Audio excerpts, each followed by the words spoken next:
N'oubliez pas de soutenir et de vous abonner à la page Eco News Insight pour recevoir toutes les nouveautés.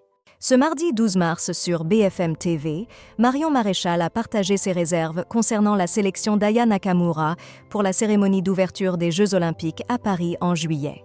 La tête de liste du parti Reconquête pour les élections européennes souligne que l'artiste ne performe pas exclusivement en français. Aya Nakamura, reconnue comme la chanteuse francophone la plus écoutée à l'international, est pressentie pour animer l'ouverture des Jeux Olympiques le 26 juillet. La question se pose, interprétera-t-elle du Édith Piaf ? Les opinions sont partagées et Marion Maréchal, lors d'une interview avec Apolline de Malherbe sur BFM TV, a particulièrement fait entendre sa voix. Elle critique la décision en la présentant comme un choix politique visant à mettre en avant une France multiculturelle et, selon elle, une représentation de la France à travers une artiste qui ne chante pas systématiquement en langue française. La discussion s'est intensifiée lorsque Apolline de Malherbe a questionné Marion Maréchal sur les possibles sous-entendus discriminatoires de ses commentaires. Fermement, la descendante de Jean-Marie Le Pen a rejeté cette idée, précisant sa pensée. « Absolument pas, ce n'est pas le sujet », a-t-elle répliqué.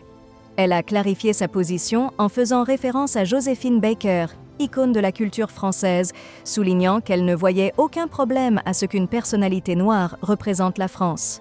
Son objection, dit-elle, concerne uniquement le choix d'une artiste qui ne chante pas principalement en français, ce qui, à son avis, ne symbolise pas adéquatement la langue française. L'invitation d'Aya Nakamura à se produire lors des Jeux Olympiques a suscité des réactions mitigées. Le 29 février, l'Express rapportait qu'Emmanuel Macron avait proposé à Aya Nakamura de participer à l'événement, proposition qu'elle aurait acceptée, mentionnant même une potentielle réinterprétation d'une chanson d'Édith Piaf. Cependant, un sondage d'Odoxa pour Winamax RTL, diffusé le 10 mars, indique que 63% des Français ne seraient pas en accord avec ce choix. Malgré ses réticences, la chanteuse bénéficie également de soutiens notables. Par exemple, Isabelle Boulay, présente sur le plateau de Bonjour. Sur TF1 le 7 mars, a exprimé une opinion favorable, considérant la participation d'Aya Nakamura comme une bonne initiative.